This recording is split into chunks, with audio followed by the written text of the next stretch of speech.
ساری زندگی کی قضا نمازیں ادا کرنے کا 5 منٹ میں آسان سا طریقہ۔ اگر کسی کی بہت زیادہ نمازیں قضا ہو چکی ہوں اور اب وہ ان نمازوں کو پڑھنا چاہتا ہے تو اس کا انتہائی آسان طریقہ بتائیں گے جو کہ ہمارے بڑے علماء کرام نے۔ بسم اللہ الرحمن الرحیم۔ نماز ادا کرنے کی اہمیت و فضیلت کا اندازہ اس سے لگایا جا سکتا ہے کہ قرآن مجید میں تقریباً 700 مقامات پر نماز کا ذکر آیا ہے۔ درج ذیل حدیث مبارکہ میں نماز کی فضیلت بھی بیان کی گئی۔ بے شک جو لوگ ایمان لائے انہوں نے نیک اعمال کیے اور نماز قائم رکھی اور زکوٰۃ دیتے رہے، ان کے لیے ان کے رب کے پاس اس کا اجر ہے اور ان پر آخرت میں نہ کوئی خوف ہوگا اور نہ ہی وہ رنجیدہ ہوں گے۔ حضرت عباد بن صامت رضی اللہ تعالیٰ عنہ سے روایت ہے کہ انہوں نے رسول اللہ صلی اللہ علیہ وآلہ وسلم کو یہ فرماتے ہوئے سنا: 5 نمازیں ہیں جن کو اللہ تعالیٰ نے اپنے بندوں پر فرض قرار دیا ہے۔ جس نے اس نمازوں کو بہترین وضو کے ساتھ ان کے مقررہ اوقات پر ادا کیا اور ان نمازوں کو رکوع، سجود اور کامل خشوع سے ادا کیا تو ایسے شخص سے اللہ تعالیٰ کا وعدہ ہے کہ اس کی مغفرت فرما دے گا، اور جس نے ایسا نہیں کیا یعنی نماز ہی نہ پڑھی یا نماز کو اچھی طرح نہ پڑھا تو ایسے شخص کے لیے اللہ تعالیٰ کا کوئی وعدہ نہیں۔ اگر وہ چاہیں تو مغفرت فرما دیں اور چاہیں تو عذاب دیں۔ حضرت ابو ذر رضی اللہ تعالیٰ عنہ سے روایت ہے کہ حضور نبی کریم صلی اللہ علیہ وآلہ وسلم موسم سرما میں جب پتے درختوں سے گر رہے تھے باہر نکلے۔ آپ صلی اللہ علیہ وآلہ وسلم نے ایک درخت کی 2 شاخوں کو پکڑ لیا۔ ابو ذر رضی اللہ تعالیٰ عنہ فرماتے ہیں شاخ سے پتے گرنے لگے۔ راوی کہتے ہیں کہ حضور صلی اللہ علیہ وآلہ وسلم نے پکارا: اے ابو ذر! میں نے عرض کیا: لبیک یا رسول اللہ۔ حضور صلی اللہ علیہ وآلہ وسلم نے فرمایا: مسلمان بندہ جب نماز اس مقصد سے پڑھتا ہے کہ اسے اللہ تعالیٰ کی رضا حاصل ہو جائے تو اس کے گناہ اس طرح جھڑ جاتے ہیں جس طرح یہ پتے درخت سے جھڑتے جا رہے ہیں۔ ناظرین کرام، آج آپ کے سامنے نماز سے متعلق بہت ہی اہم معلومات آپ کے سامنے پیش کرنے جا رہی ہیں۔ محترم ناظرین، قضا نمازیں کیسے پڑھیں؟ یعنی اگر کسی کی بہت ہی زیادہ نمازیں قضا ہو چکی ہوں تو اب وہ ان نمازوں کو پڑھنا چاہتا ہے تو ان نمازوں کے پڑھنے کا آسان طریقہ کیا ہے؟ اس مسئلے کو دھیان سے سننے کی ضرورت ہے۔ امید کرتے ہیں کہ یہ ویڈیو سن کر آپ کو بہت زیادہ فائدہ حاصل ہوگا۔ سب سے پہلے تو یہ جان لیجئے کہ جس نے کبھی بھی نماز نہ پڑھی ہو اب اسے توفیق نصیب ہو رہی ہے، اور اگر وہ ان قضا نمازوں کو پڑھنا چاہتا ہے تو جب سے وہ بالغ ہوا اس وقت سے نمازوں کا حساب لگائیں، اور جتنی نمازیں اس کی قضا ہیں اگر وہ ان تمام نمازوں کو ادا کرنا چاہتا ہے لیکن اسے بالغ ہونے کی تاریخ یاد نہیں، اسے معلوم نہیں کہ کب وہ بالغ ہوا تھا، تو فقہائے کرام فرماتے ہیں کہ احتیاط اسی میں ہے کہ اگر عورت ہے تو پھر 9 سال سے اور اگر مرد ہے تو پھر 12 سال سے بلوغت کا حساب لگائیں، اور پھر اسی حساب سے جتنے سالوں کی قضا نمازیں اس کے اوپر ہیں ان تمام نمازوں کو ادا کرے۔ اور دوسری بات یہ بھی یاد رکھنے کے قابل ہے کہ قضا نماز ہر روز کی 20 رکعتیں ہوتی ہیں، یعنی قضا نمازوں میں سنتوں اور نوافل کی قضا نہیں ہوتی، صرف فرضوں وتروں کی قضا ہوتی ہے، یعنی فجر کے 2 فرض، ظہر کے 4 فرض، عصر کے 4 فرض، مغرب کے 3 فرض اور عشاء کے 4 فرض اور 3 وتر، ان کی قضا ہو جائے گی۔ اس کے علاوہ باقی جو سنتے اور نوافل ہیں ان کی قضا نہیں کی جائے گی۔ اور قضا نماز کی نیت کیسے کرنی ہے؟ نیت کہتے ہیں دل کے پختہ ارادے کو، لیکن اگر زبان سے کہنا چاہیں تو پھر اس طرح سے بھی کہہ سکتے ہیں کہ میں نیت کرتی ہوں یا کرتا ہوں سب سے پہلے قضا ہونے والی فجر نماز کی واسطے اللہ تعالیٰ کے منہ میرا خانہ کعبہ کی طرف، اللہ اکبر۔ اور ایسے ہی ظہر کا کہیں گے سب سے پہلے قضا ہونے والی عصر نماز کی، سب سے پہلے قضا ہونے والی مغرب کی، سب سے پہلے قضا ہونے والی عشاء نماز کی، اور سب سے پہلے قضا ہونے والے وتروں کی۔ یعنی جب بھی نیت کریں گے اس وقت یہی کہیں گے کہ سب سے پہلے جو قضا ہونے والی نماز ہے، جو نماز ہم ادا کر لیتے ہیں وہ ہمارے سر سے اٹھ جاتی ہے، اس سے ہم بری الزما ہو جاتے ہیں۔ اس کے بعد جو قضا ہونے والی نماز ہوتی ہے وہی ہماری سب سے پہلی قضا ہونے والی ہوتی ہے، کیونکہ جو پہلے ہماری نماز قضا تھی وہ ہم ادا کر چکے ہیں، اس سے بری الزما ہو چکے ہیں۔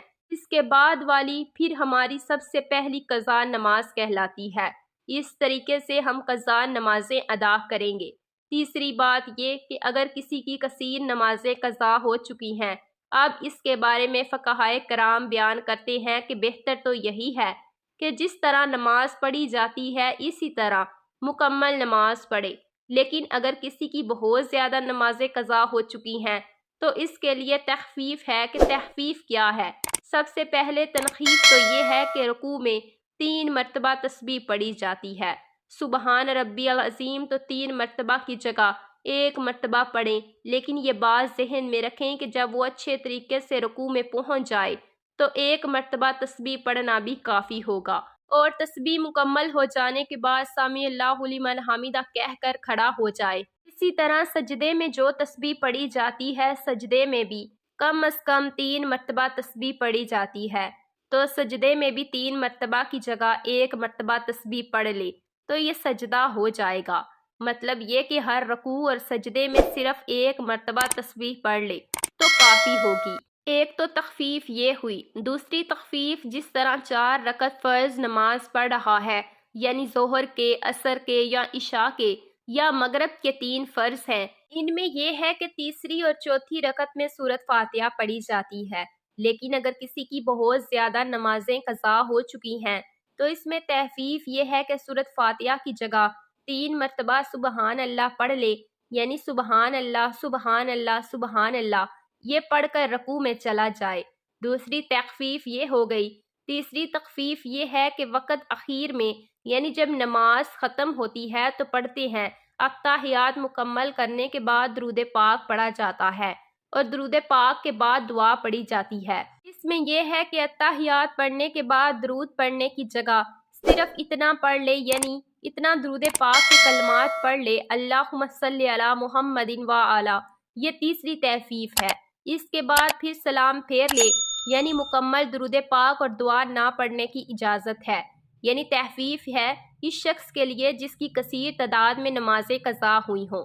اور چوتھی تخفیف یہ ہے کہ جو وتر نماز ہے، تیسری رکعت میں سورت ضرور ملانی ہے۔ فرضوں میں تیسری اور چوتھی رکعت میں سورت کی جگہ 3 مرتبہ سبحان اللہ پڑھ لینا کافی ہے، لیکن وتر کی جو نماز ہے اس میں تیسری رکعت میں سورۃ فاتحہ بھی پڑھی جائے گی اور دوسری سورت بھی ملانی پڑے گی۔ اب اللہ اکبر کہہ کر دعائے قنوت پڑھی جاتی ہے، لیکن دعائے قنوت کی جگہ اگر وہ ربی اغفر لی ربی اغفر لی ربی اغفر لی یہ 3 مرتبہ پڑھ لے یا پھر 1 مرتبہ پڑھ کر رکوع میں چلا جائے تو تب بھی اس کی نماز بالکل درست ہے۔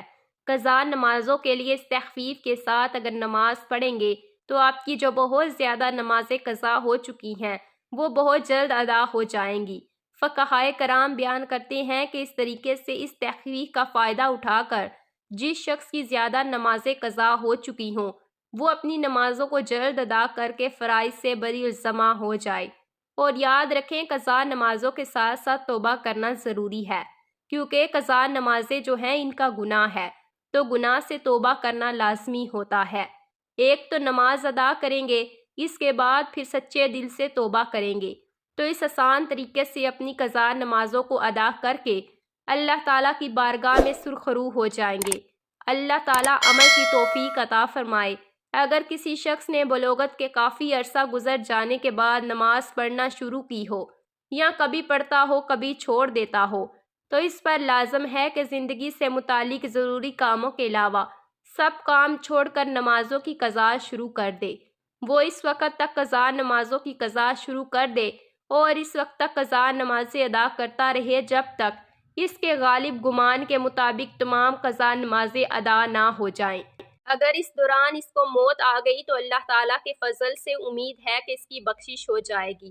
اللہ پاک ارشاد فرماتا ہے، اور جو شخص بھی اپنے گھر سے اللہ اور اس کے رسول صلی اللہ علیہ وآلہ وسلم کی طرف ہجرت کرتے ہوئے نکلے پھر اسے رستے میں ہی موت آ پکڑے تو اس کا اجر اللہ کے ذمہ ہوگا، اور اللہ تعالیٰ بڑا بخشنے والا مہربان ہے۔ اور اگر کوئی شخص ایسا نہ کر سکے تو اس سے کم درجہ یہ ہے کہ ہر نماز کے ساتھ ایک یا جس قدر ممکن ہو قضا نمازیں پڑھتا رہے۔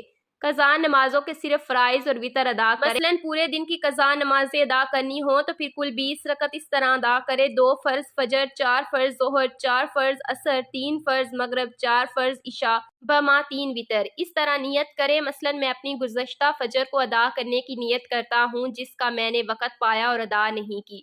ہر قضا نماز کی اسی طرح نیت کرے، یعنی دل میں ارادہ کرے، زبان سے کہنا بہتر ہے، ضروری نہیں۔ محترم ناظرین، حضور نبی کریم صلی اللہ علیہ وآلہ وسلم نے فرمایا، پاک مٹی مسلمان کو پاک کرنے والی ہے۔ پھر وہ 10 سال تک پانی نہ پیے، پھر جب وہ پانی پی لے تو اسے اپنی کھال یعنی جسم پر بہائے، یعنی اس کے لیے بہتر ہے اللہ پاک ہم سب کو 5 وقت بعد جماعت نماز ادا کرنے کی توفیق عطا فرمائے۔ اللہ پاک ہمیں بہتر عمل کرنے کی توفیق عطا فرمائے، آمین، اور ہم سب کی مغفرت فرمائے، آمین یا رب العالمین۔